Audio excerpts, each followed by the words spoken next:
Sekete amehusika popote kwa hii pesa? Hajahusika, lakini ndiye alikuwa anatumwa na Mbeke kuni cool. Sasa nilipouliza Facebook, mbona mtu akidai mtu 1,100 na akose kumlipa unaweza fanya nini? Ndio sasa akaanza kunitukana. Haya, tulia sasa. Masekete kando, kama utaki nikukanyage. Wacha mtu alipe pesa ya wenyewe. Kwanza Masekete, hata wewe Steven Kasolo unadaiwa. Lakini communication matters. Comment section. Communication matters. Hata mimi ndo nilikuwa namwambia communication ndio kila kitu. Huyu msichana angeniambia Kasolo nitakuwa nakulipa 5,000 kila mwezi ama 2,000 ningekubali. Ama angefanya jitihada hata kunitumia 10,000 kutoka hiyo time. Sasa ni 7 months. Ningemuelewa. Lakini alinyamaza na akanyamaza. Yaani kuniona ndio wanaona siwezi ongea. Na kando na kupikia chai TikTok, nitakushika nikuweke mahali yenye naekanga wengine. Mimi naitwa Kioi. Nikikwambia kitu uje ndafanya. Nitakuchukua penye huko bila wewe kunipa location na nitakuweka penye naekanga wengine na si polisi. Na nimemute. Ongea Kasolo.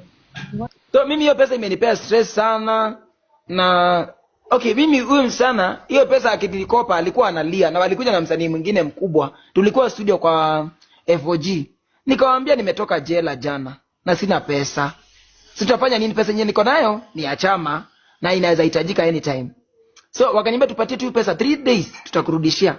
Nikampea 100,000 ya chama. Sasa vile mtu alifariki wa chama ikabidi hiyo pesa inahitajika, nikaingia kwa akaunti yangu. Nikatoa 1,100 nikalipa chama na nikadai huyu msichana. Sasa ni 7 months na ajali ni almost 7 kutoka mwezi wa sijui wa 5. After ni almost 5. Imagine ajali kabisa. Aya, kuna kijana alirekodiwa akiambia Kambiuni nimetuma ni silence Kasolo sababu ya hii pesa.